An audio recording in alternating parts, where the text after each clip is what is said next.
পাবনার ঈশ্বরদীতে এখনো জমে ওঠেনি কোরবানির পশুর হাট। পৌর এলাকার অরণকুলা হাটে গরু মহিষের ব্যাপক আমদানি থাকলেও হাটটি অনেকটাই ক্রেতা শূন্য। প্রান্তিক খামারি ও ব্যবসায়ীরা বলছেন বেচা কেনা খুব কম হচ্ছে, দু একটি পশু বিক্রি হলেও খুবই কমে বিক্রি করতে হচ্ছে। তবে এখনো পর্যন্ত ঈশ্বরদীর কোনো পশুর হাটে ভারতীয় গরু দেখা যায়নি। এতে কিছুটা স্বস্তিতে রয়েছেন স্থানীয় ব্যবসায়ী ও খামারিরা। এদিকে ঈদুল আজহা উপলক্ষে দক্ষিণবঙ্গের সবচেয়ে বড় পশুর হাট যশোরের শার্শার 7 মাইল পশুর হাটে এবার ক্রেতার সংখ্যা অনেক কম।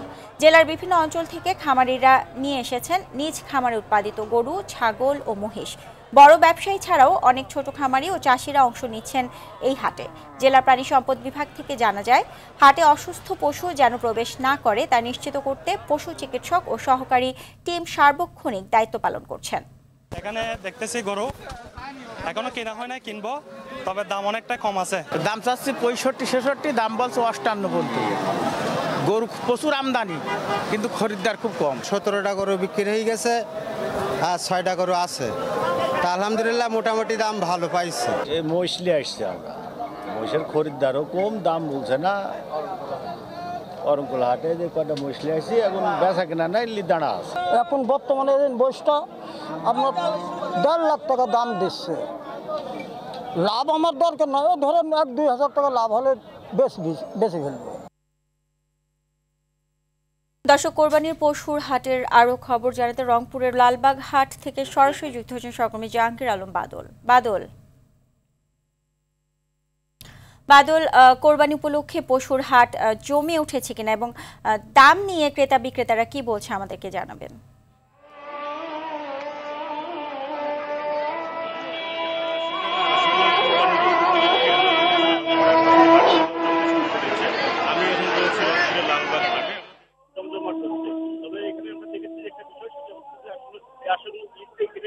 রংপুরের যে হাটগুলো রয়েছে, হাটগুলোতে কিন্তু এখন পর্যন্ত সেরকম ভাবে জমে ওঠেনি, তবে জমতে শুরু করেছে আর কি। আমরা যদি আপনাকে একটু দেখাই যে আসলে হাটের স্বাভাবিক পরিস্থিতি, কারণ আজকে আমরা দেখেছি যে এই হাটে এখন পর্যন্ত যে গরুগুলো উঠেছে এর মধ্যে আসলে অনেকগুলোই দেখি খামারের গরু, কারণ এবং ওখানে ছাগল রয়েছে, অন্যান্য প্রাণীগুলো কিন্তু রাখা হয়েছে।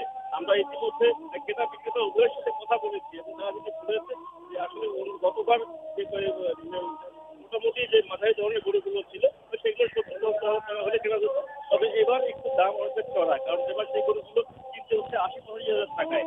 আর এখানে যারা বিক্রেতা রয়েছেন তারা বলছেন যে আসলে গরু খাদ্যের দাম বেশি এবং পরিবহন খরচ বেড়েছে, যার ফলে আসলে দাম আগের তুলনায় কিছুটা বেড়েছে। আর একটু মোটামুটি ভালো মানের গরু নিতে গেলে আপনার 1,40,000 থেকে 1.5 লাখ টাকার মধ্যে ভালো গরু পাওয়া যাচ্ছে হাটগুলোতে।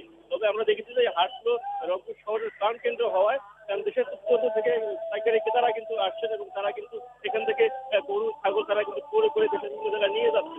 আপনাকে একটু জানিয়ে রাখি, সেটা হচ্ছে যে এবছর দেশের প্রাণী সম্পদের সূত্র অনুযায়ী ঈদুল আজহা উপলক্ষে রংপুর শহর বিভাগের 8 উপজেলায় যে 13,18,017টি কোরবানির পশু টাকা হয়েছে, তার মধ্যে রংপুরের একটা ধরা হয়েছে কোরবানির।